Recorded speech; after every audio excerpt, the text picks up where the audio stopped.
Okay, welcome back to Greater Ohio's blog, and our Wednesday topic is going to be our core communities. Greater Ohio and our Restoring Prosperity to Ohio initiative talks about our 32 core communities and what we're doing in these core communities. And so we thought we'd clear up what we meant by core communities, the impact it has on on Ohio itself, and also, where do these communities lie? Are they rural? Are they urban? So Jean, what do you think about core communities? How are we defining them, and what do they mean to Ohio? Well, there's two different levels, I think, then. One is we defined them according to census data. Okay. Because we're a small shop, there's only 5.5 of us, and if we had just unlimited amounts of money, we could look at a larger base. Yeah.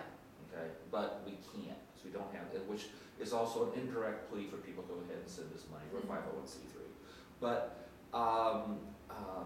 where it's the stuff that we're learning out of these 32 core communities, and they go from Ashtabula to Zanesville, Okay. including the 3 C's in the alphabet, Yep. including Chillicothe too, I believe, Yep. and Canton. So there's a whole lot of C's in this. A whole lot of A whole lot of C's. But what we're looking at though with this is that there are ideas, formulations, solutions that can help us with the communities that are not listed as part of the 32 core communities. For example, Kenton in Hardin County is not listed as one of our 32 core communities, but I will almost guarantee you that anything we find that works in Lima, Upper Sandusky, Mansfield, or Marion will probably work in Kenton too. It will inform what can be done in Kenton. Okay. At both the local level and also that the state policies that are changed. Okay. So with this whole thing, it is absolutely, they're both discrete and separate, but it's all part of the same Ohio family. Okay. Okay, so these 32 core communities that we're looking at are emblematic of what's going on in all of Ohio's communities. We believe so. We believe so. There's obviously some difference between Cleveland and Kenton, but there are different levels, and it won't be all the solutions that we propose for Cleveland. Well, all of them will work in Kenton, but there'll be some, shifting down, and think of it more like a 3-dimensional bell curve distribution. Okay.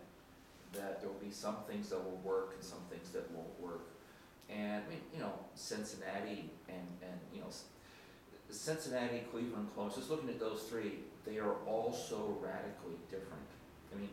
The biggest inhibitor to Cleveland, and when we talk about these issues of smart growth, Cleveland tends to be more sophisticated in the discussion because they already have a strong northern boundary they can't cross, that's the lake. Yeah.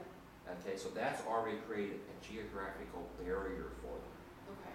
Cincinnati, you have hills, and anybody from Cincinnati will tell you it's very difficult to build on those hills because you get subsidence and slippage. Yeah. And then you have the river, then you have northern Kentucky. Yep. So northern Kentucky's in direct competition to Cincinnati. Okay. So, and in Columbus, it's relatively flat.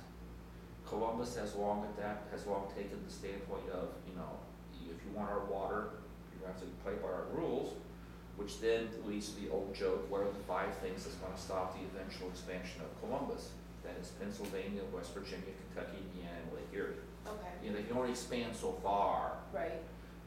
And when you look at all these things, they're radically different, but we think for example, vacant abandoned properties. If you look at Columbus, you look at the Columbus's 1950 footprint of where Columbus was in 1950, they have a tremendous number of vacant abandoned properties. Yeah. But it's in that old section. But because of their rapid growth, they've been able to, in effect, dilute that impact. For Cleveland and Cincinnati, they can't. So what we learn out of Cleveland will probably have applicability to Cincinnati, but may have less applicability to Columbus. Ironically, what we find about Toledo may have applicability to both Cleveland, because of the lake and the port, but may also have applicability, though, also to Columbus because of the topography is very flat in both cases. Okay, so what you're saying is that we're looking at a diverse number of cities, which means that we'll have a diverse number of solutions that will apply to these Probably core so, communities? and, Okay. yeah, so everybody will be able, giving it like this, be able to pick and choose, you're going into the candy What store, you wanna use. what you wanna use. Okay. And we're not gonna say, you must use this, this is Ohio, Okay. it'll be very permissive. Okay, It's so what we envision. I hope this clears up what core communities are a little bit. On our website, it has a list of the 32 core communities we're looking at, and we all are also doing outreach to other cities and other communities outside of those core communities, whether you're rural, urban, we're exploring all of Ohio. So please, give us your feedback on this or questions. Thank you.